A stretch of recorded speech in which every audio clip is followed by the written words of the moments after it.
Qué elegancia, ¿verdad? Te gusta ser elegante, ¿no? No, Claro. En 4 años me ha comprado 2 trajes. Y en este ya te he cogido ya bien. ¿Viste los zapatos? De Antonio Pucci. ¿Antonio qué? Pucci, ese que hace trae los zapatos. Es un puro que estuve ayer en el tendido 12 en San José de la Rinconada. Y me lo dieron para ti.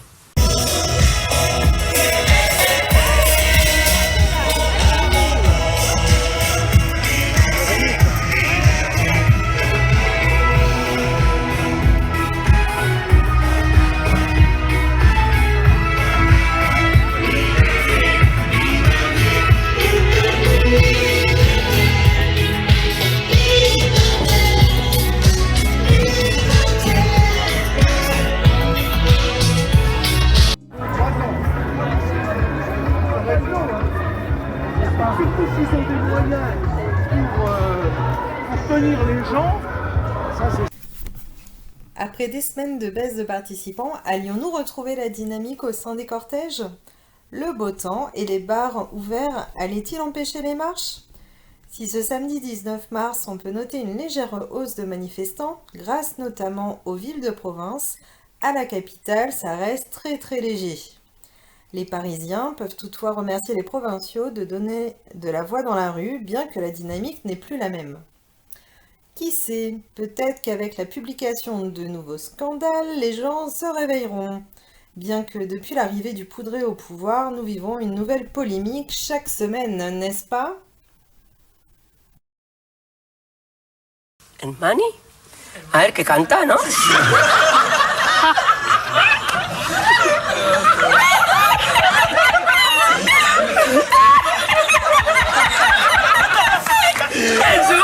¡Abre el puro ya, hijo!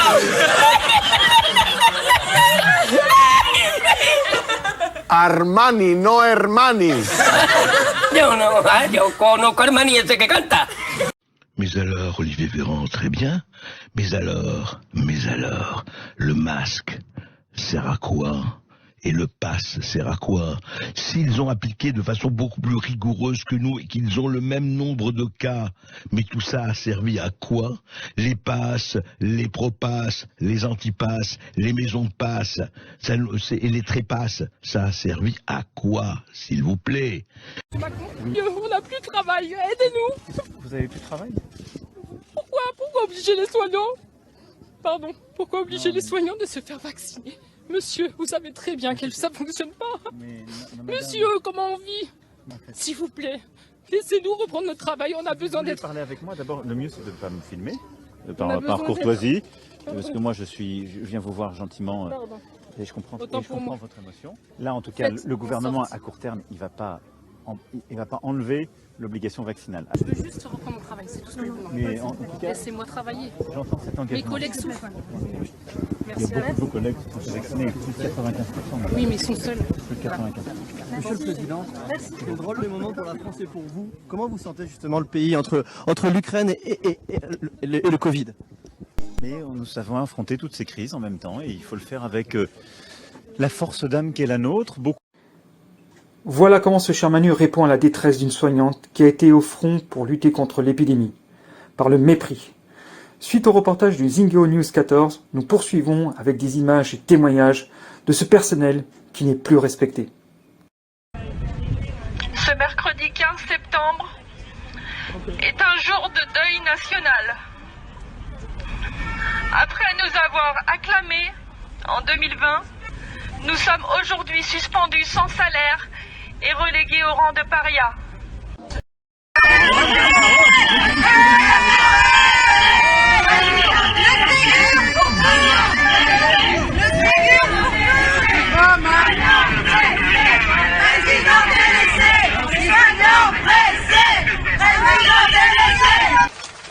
J'ai honte, oui j'ai honte de voir des médecins refuser des soins à des patients qui n'ont pas de passe.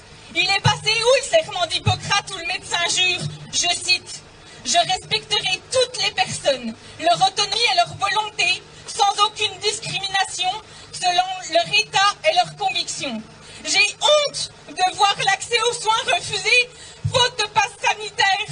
Elle est passée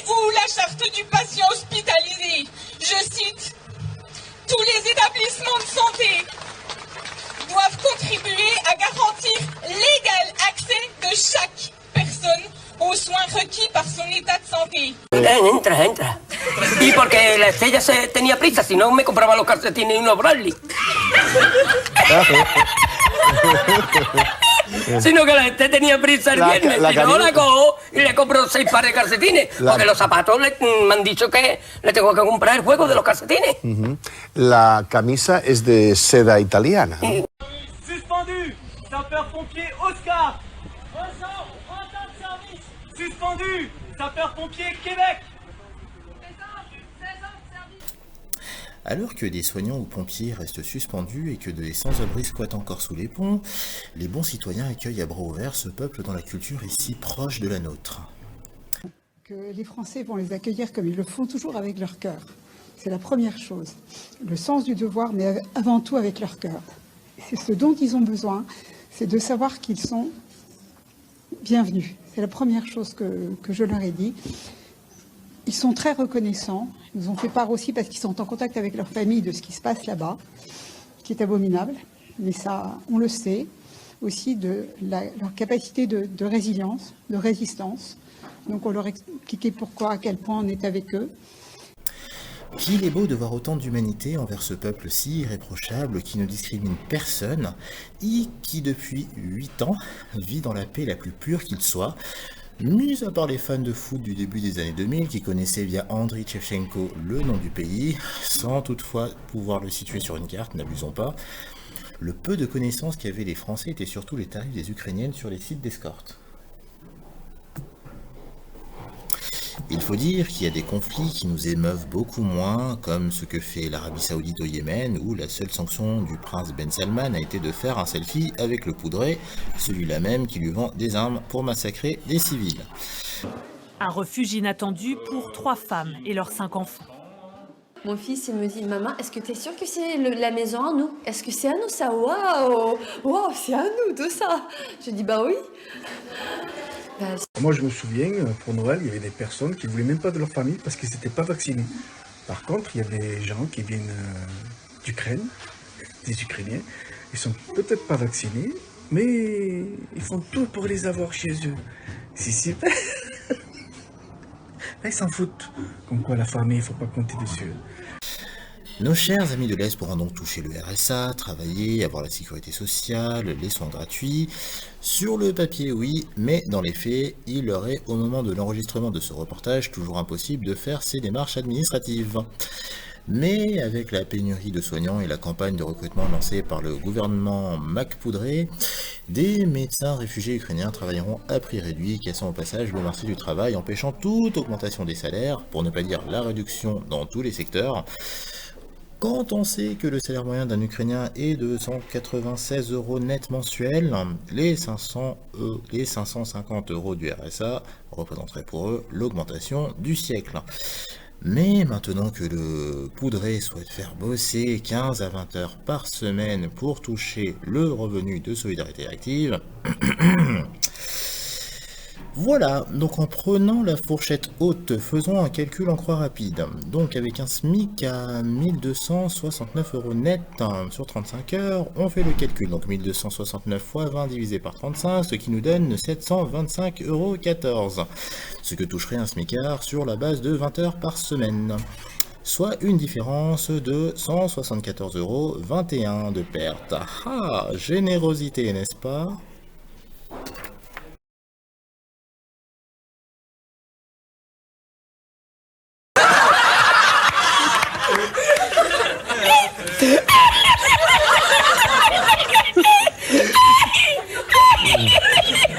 Con el aire, ¿no? ¿Tú crees que porque vengas vestido así eres más respetable, ¿no? Mira, cambio. Porque me ven allí los vecinos todos los días como yo voy vestido, al verme así se extraña. Qu'est-ce que c'est que cette campagne? Non, mais sérieux, c'est du jamais vu dans la 5e République.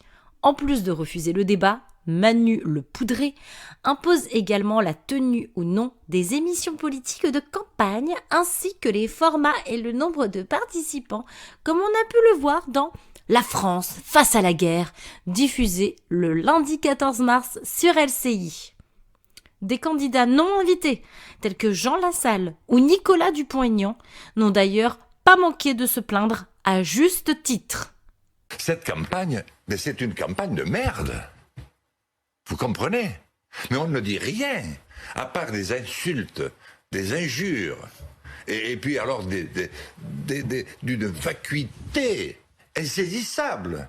Moi je trouve ça révoltant, dans un pays qui parle d'égalité toute la journée. On est à 4 semaines du scrutin, on a eu nos 500 parrainages, c'est déjà... On a galéré parce que c'est plus dur pour nous qui n'avons pas des partis puissants avec des intérêts puissants.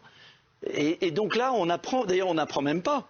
On lit le journal et on voit qu'il y a un débat présidentiel. On se dit, tiens, c'est bien, on va pouvoir parler. Ouais, c'est genre, on n'est pas invité, quoi. Non, on est... Et même Apolline de Malherbe, pourtant très empathique avec la secte En Marche, y est allée de sa critique. Enfin, il faut reconnaître que la meilleure blague de la soirée, la plus culottée, est sans conteste celle d'Emmanuel Macron à la fin de l'émission. Merci beaucoup, merci à tous les deux et à toutes celles et ceux qui ont permis cette émission. Ces débats sont toujours des moments démocratiques importants. Merci pour Ça, ces c'est débats. c'est une bonne blague, ça, dis donc. Précisément, c'est à sa demande qu'il n'y a pas eu de débat hier. Il fallait oser. C'est extraordinaire quand même, quel culot. Merci pour ces débats Non qui mais n'ont pas eu lieu. quel culot. Merci Culotté. pour ces débats, des grands moments démocratiques. Celui qui a interdit à ce qu'il y ait le moindre débat. Après, il faut dire que depuis la tentative d'intimidation de Moussa Darmanin en direct à la télé, ce n'est plus l'amour fou.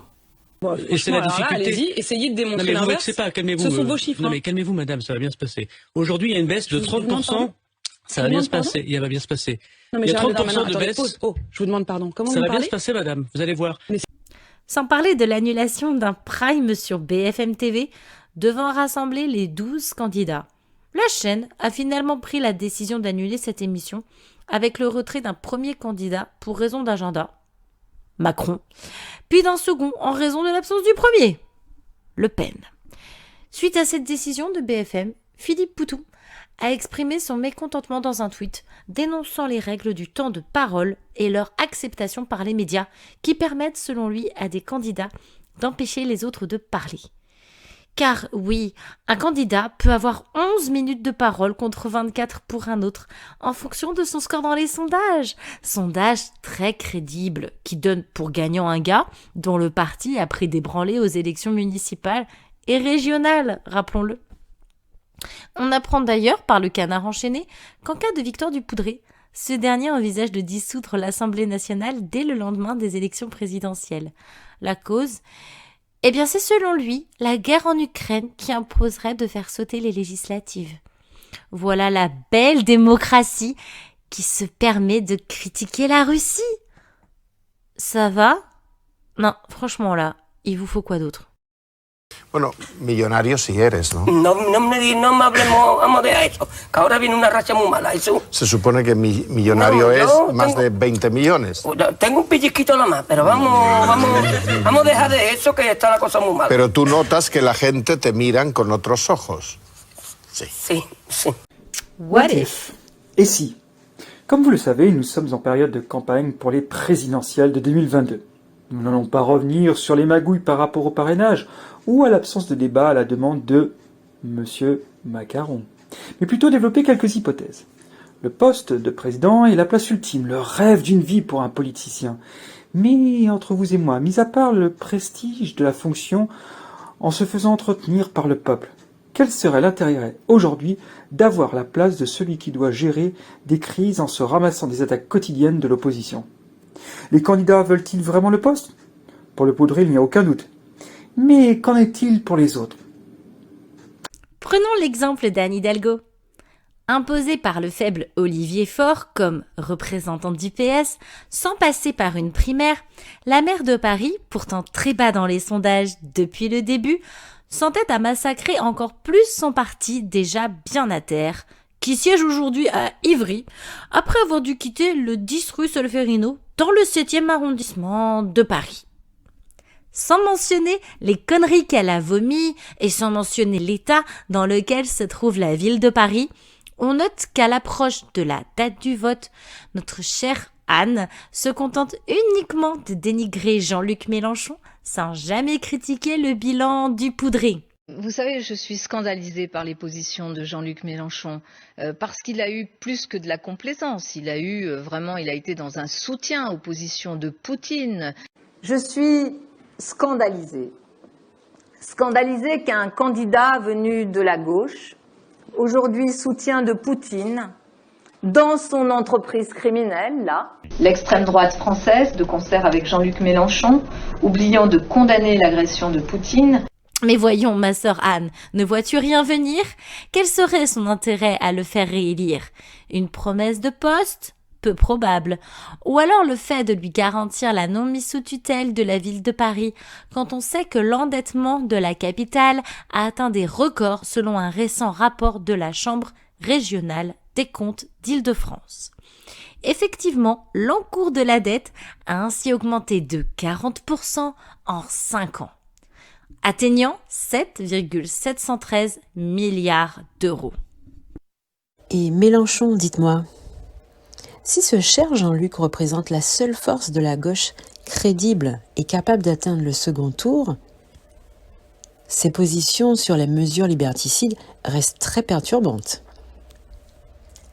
Absent des manifestations contre les restrictions malgré les invitations et relances, son positionnement sur le pass est trouble. Lui qui n'était pas présent lors de son vote, capable de sortir des arguments convaincants aussi bien que des propos perturbants.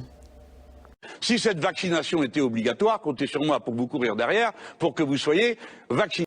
C'est à se demander s'il ne joue pas avec ses électeurs pour se garantir les 5% minimum de suffrage pour que les comptes restent au vert. Et les écolos, a-t-on besoin de parler de ces opportunistes ultimes qui pourraient se rallier à Manuel Valls si les médias mainstream affichaient El Blancos à 30% des intentions de vote? Voyez-vous cette image? Bien, a-t-on besoin d'en rajouter? Voilà, mon précieux. À propos de Marion Perrine, dite Marine, notre direction se pose la question depuis son débat complètement raté en 2017 face au poudré, lui-même plus que minable quand il faut débattre. Je m'explique. Alors que Florian Philippot lui avait préparé des notes, quand on sait que ce dernier est un bon débatteur ayant l'art de balancer des punchlines qui mettent des chaos techniques à ses adversaires, pourquoi, au grand pourquoi, s'est-elle permise de ne pas les suivre? Souhaitait-elle perdre pour ne pas ramasser les pots cassés de Paul Bismuth et Flamby? Ou est-elle très conne? Bon, après, quand vous voyez son équipe de bras cassés aujourd'hui... Et Pécresse dit la traîtresse, celle qui via Alstom est liée de manière éternelle au poudré quand même. Celle qui avait quitté les Républicains pour un poste de Premier ministre, qu'elle n'a finalement pas eu. On la savait nulle et incompétente, mais avez-vous vu ses interventions? Et cela, l'attitude d'une candidate qui veut gagner avec les moyens qu'elle a à disposition pour se faire coacher? Zemmour d'amour, le poulain de Bolloré. Vous avez été surpris par l'annonce de sa candidature? Eh bien, sachez que cet expert en prénom français est un candidat qui veut le poste. Mais pas de chance pour lui. Mediapart nous apprend que 8 femmes l'accusent d'agression sexuelle pour des faits qui se seraient déroulés entre 1999 et 2019. La dernière accusatrice en date, prénommée Claire, est une ingénieure de 37 ans et ancienne stagiaire au Figaro. Ah, l'ère du balance ton porc, où la mémoire des traumatismes vécus revient à quelques semaines du scrutin. Bizarre tout ça. Vous avez dit bizarre? Comme c'est bizarre.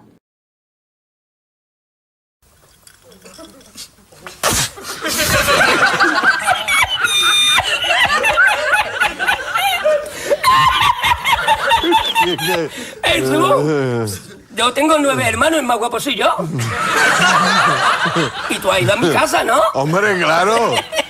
Me encantó el zoológico. y a mi amigo Churrini, que está ahí, que te lo he traído, que te quería ver. ¿No te hubiera gustado ganarte la vida desfilando por una pasarela? Como los modelos. ¿Te hubiera gustado? Sí, yo desfilé en la mili, jurando bandera. Y rodeado de top models. Top model. Yo estoy bien.